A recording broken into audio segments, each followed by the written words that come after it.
Price pressures seem to be everywhere these days. The pandemic lulled us into a sense that the stop-start economy was here to stay. With economies now beginning to reopen, demand pressures are intensifying. That's a good thing. But supply isn't keeping pace. Normally, we sneer at the notion of too much growth. Surely we can accommodate that kind of problem. Well, on that score, we're not doing so well at the moment, and price pressures are mounting. So here's the question. Is inflation getting out of control? Well, lots of people seem to think so, and it's often the first question I'm asked by business audiences these days. More broadly, purchasing managers' indices are indicating rising inflation worries. The manufacturing PMI saw prices spike to their second highest reading on record in the last few months in both Canada and the United States.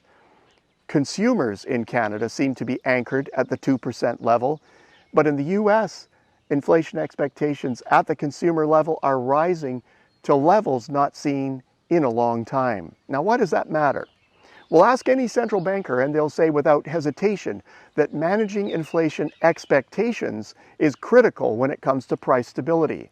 Those nasty and unforgettable moments of sky-high interest rates at the end of the 1970s and 1980s were all about getting expectations down to the midpoint of the inflation target range. Now, once there, it's so much easier to keep them there. Now, that's the argument that some use to say that today we're okay. They argue that almost 4 decades of stable prices have well and truly anchored our expectations around 2%. That's true. But the outsized inflation of the 1970s and early 1980s followed a significant period of stable prices. It didn't seem to take much for prices to zoom upward then. Could it happen all over again? Central banks generally see current inflation as temporary. The economy is restarting. We had enough capacity pre-COVID-19, so we're just in a transitory period where getting supply chains up and running isn't as easy as was perhaps generally expected. Now, by and large, we agree. This is good reasoning, and in time, when it's clear that we're beyond the stop-start of the pandemic period, we can pull out all of the stops and we'll be able to fill orders just as we did before. Well, then there's current experience.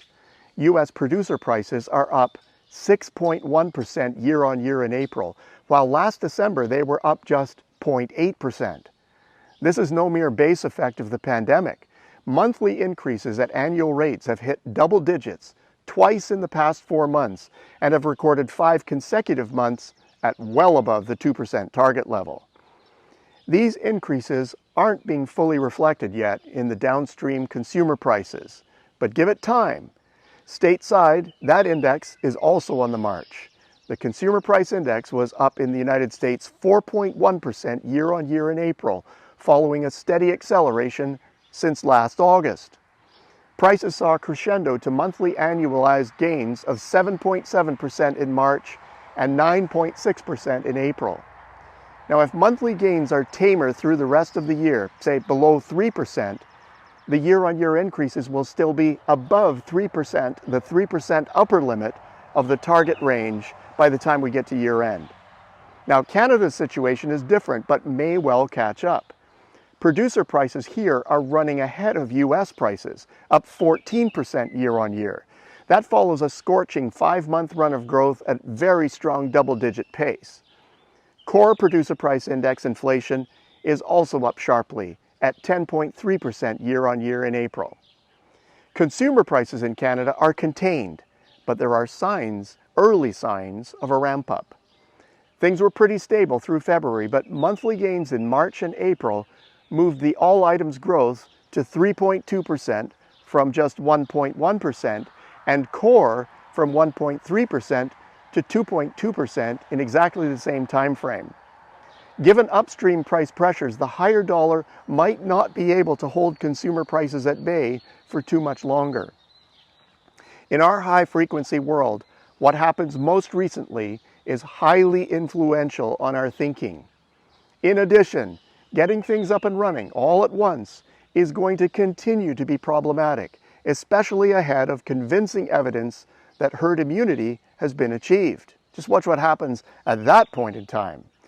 Moreover, in the rush back to full production, there are profits to be made as available goods and services get gobbled up.